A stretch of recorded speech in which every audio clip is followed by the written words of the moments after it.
Dans cette vidéo, je vais faire la programmation du bloc qui va simuler le niveau pour notre boucle de régulation tout ou rien.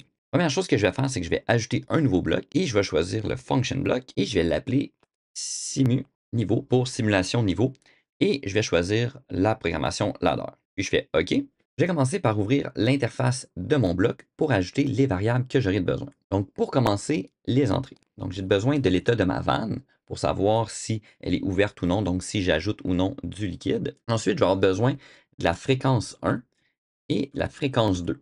Donc, ces fréquences-là, ça va être les tags mémoire qu'on a ajoutés dans le dernier vidéo. Donc, les différents clocks qu'on a ici. Donc, j'ai deux fréquences différentes donc pour pouvoir ajouter ou soustraire du liquide à des vitesses différentes dans mon réservoir. Ensuite, je vais vouloir ajouter un in-out, donc une entrée et une sortie, et ça va être le LT, donc le niveau. Donc, pourquoi je le mets comme entrée-sortie? Probablement parce que je veux lire c'est quoi la valeur du niveau et je veux pouvoir écrire pour pouvoir le changer sa valeur. Ensuite, je vais avoir besoin de variables internes. Il y en a une que je vais appeler up, une que je vais appeler down et une qui va être un compteur. Le compteur, on va le mettre de type CTUD underscore INT et on va mettre aussi le LT de type int que j'avais oublié de changer. Donc, la variable up va pouvoir ajouter du niveau dans le réservoir. La variable down va pouvoir enlever du niveau dans mon réservoir, va donner le signal pour enlever. Et le compteur va être un compteur qui va être finalement le niveau. Donc, je vais cacher la partie de l'interface du bloc et je vais rentrer dans la programmation. Donc, si je vais commencer par ajout de niveau, pour ajouter du niveau dans mon réservoir, je vais ajouter une boîte vide pour mettre un comparateur. Et là, je veux être plus petit que quelque chose. Donc, je veux éviter que mon niveau soit plus grand que 100%. Parce que moi, je veux qu'il varie entre 0 et 100.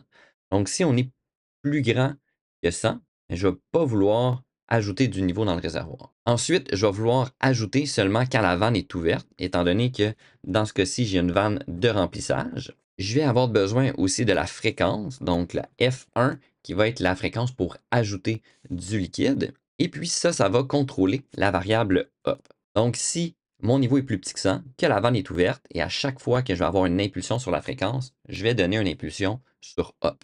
Donc, celui-ci va pouvoir compter sur le bloc compteur qu'on fera un petit peu plus tard. Ensuite, je vais avoir un bloc pour moins niveau, donc qui va soustraire du niveau. Lui, je vais commencer aussi par un comparateur, mais lui, je vais vouloir mettre un plus grand que, et je vais vouloir être plus grand que 0. Donc, le LT. Si le LT n'est pas plus grand que 0, je ne voudrais pas soustraire. Donc, je ne veux pas que mon niveau aille plus petit que 0. Ensuite, la seule condition que je vais avoir ici, ça va être le F2, donc la fréquence. Donc, étant donné que j'ai juste un tuyau à la sortie, que je n'ai pas de vanne, ben, dès qu'il va y avoir du liquide, il va falloir en enlever. Donc, c'est pour ça que je vais avoir deux fréquences différentes. Donc, je vais vouloir remplir plus rapidement que je soustrais. Et ensuite de ça, je vais mettre la bobine pour la variable down, donc pour donner le signal pour enlever du niveau dans le réservoir. Ensuite, je vais ajouter encore une boîte vide. Cette boîte vide-là, je vais mettre un CT. Donc, on a trois types de compteurs, le count down, le count up et le count up and down. Donc, pour compter vers le haut, vers le bas ou l'option pour les deux. Donc, moi, j'ai besoin de compter vers le haut et vers le bas. Et ici, j'ai annulé la variable parce que moi, j'ai déjà créé la variable compteur qui est ici et je l'ajoute directement. Le process value, le PV, je vais mettre le transmetteur de niveau, donc le LT.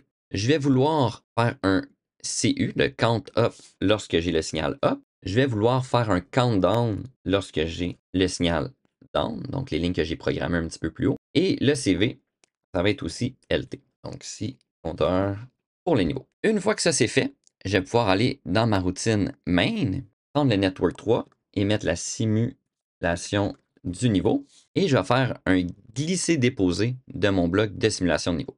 Je vais vouloir créer le data block, je fais OK, il s'ajoute. Et ici, je vais vouloir mettre les différentes informations. Donc pour la vanne, ici, je vais aller chercher le LV01, donc qui est dans mon function block, dans la partie variable, et LV01. Copier le début. Ensuite, le LT, mais lui, c'est le LT01 qui est ici. Et puis, j'ai besoin de deux fréquences. Donc, si je vais dans Show All Tags, je vais avoir différentes fréquences. Je vais aller sélectionner le clock 1 Hz pour pouvoir baisser le niveau. Donc, à chaque seconde, il va soustraire 1. Pour Le remplissage, je vais juste faire un double clic ici. Je vais aller chercher dans le menu une fréquence un petit peu plus rapide. Et puis, je vais aller chercher le 2,5 Hz. Donc, il va ajouter plus rapidement qu'il va soustraire. Parce que si je fais le contraire, ben, mon réservoir va tout le temps rester vide. Une fois que ça c'est fait, je vais aller dans la section variable pour ajouter, faire une petite modification. Donc, ici, on a l'option de mettre une valeur de départ. Pour le haut niveau, je vais mettre par exemple 50 et pour le bas niveau, je vais mettre par exemple 30. Donc là, il va osciller entre 30 et 50 lorsque je vais faire la régulation tout au rien. Donc, c'est sûr qu'on peut télécharger et le lancer dès le départ, puis ensuite changer ces valeurs-là. Mais pour nous faciliter la tâche, dès qu'on va avoir téléchargé, il va déjà pouvoir se mettre en fonction puisqu'on a ces variables-là. Parce que si c'est à 0, naturellement, là, il va essayer de réguler entre 0 et 0. Donc, ça, il ne se passera pas grand-chose. Une fois que c'est fait, je vais aller lancer la simulation. Donc, le simulateur est démarré. Je retourne dans TIA Portal. Je vais lancer la recherche. Je le vois qui est disponible ici. Je vais faire Load. Je vais faire Connect. Je vais faire Continuer sans synchronisation. Ici, je vais aller choisir Réinitialiser. Et je vais faire Load. Je vais faire Go Online. Je vais aller dans la main.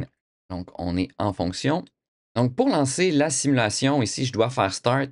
Je ne suis pas connecté sur le HMI. Donc là, ce que je vais aller, c'est que je vais aller dans le bloc de marche et je vais lire les valeurs. Puis là, à partir de là, je vais pouvoir double-cliquer sur le bouton départ et on va faire oui.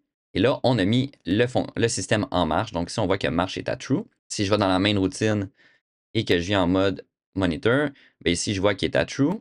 Et ici, on voit que le bloc de simulation, là, il ne fonctionne pas. Il est toujours à 0. Donc, on va aller voir dans les variables ici et on voit que les clocks sont toujours à false. Donc, si vous avez ce problème-là, souvent, on va aller dans le device, on va sélectionner le PLC, on va faire un double clic dessus. Ici, bon, ils sont déjà activés parce qu'ils sont là, mais ça, si je vais dans les System and Memory Clock, je m'assure que c'est bien activé et puis je sélectionne le CPU qui est ici et puis je vais faire Go Offline et puis on va faire un download sur le CPU directement. Donc, ça va le réinitialiser puis on va s'assurer que les bits de compteur fonctionnent. Ensuite, on a le Start Module. Je vais faire Finish. On va retourner sur notre main. On va refaire Download to Device, Load, Finish. On est bon. On va Go Online. Et puis, on va aller en mode Monitor. Et là, ici, on voit que les variables changent, le True et le False. Donc, on est sur la bonne voie. On voit que la vanne est à false, donc on a réinitialisé notre PLC. Donc, je vais aller dans le bloc de marche. Je vais aller en mode monitor. Je vais faire un double clic sur le bouton départ pour lancer. Je retourne dans main. Ici, je vois que je suis en marche, donc ma vanne s'active. Le niveau compte. Donc, on est en train d'augmenter vers 30. Ici, on voit finalement les clocks clignoter. Donc, ils changent la valeur. Et là, ici, on va se rendre jusqu'à 50. Donc là, ici, on voit que le compteur est un petit peu saccadé parce qu'il fait des plus 1 un peu plus fréquemment qu'il fait des moins 1. Donc ici, on s'est rendu jusqu'à 50. Donc, il a arrêté de compter. Et maintenant, la vanne, normalement, elle est désactivée parce qu'on a atteint notre haut niveau. Et là, on fait seulement soustraire 1 à chaque seconde, donc à chaque 1 Hz. Même si on compte pour le plus 1, si je vais dans le bloc et que je monitor, on voit que la vanne est fermée. Donc, je ne fais plus le signal de up. Bon, là, ici, la vanne s'est rouverte parce qu'on était rendu à 30. On voit qu'il envoie vraiment le signal up et down. Et sur le compteur, encore une fois, on voit à quel moment on a le up et le down. Et on voit le compteur ici là, qui descend ou qui monte selon nos besoins.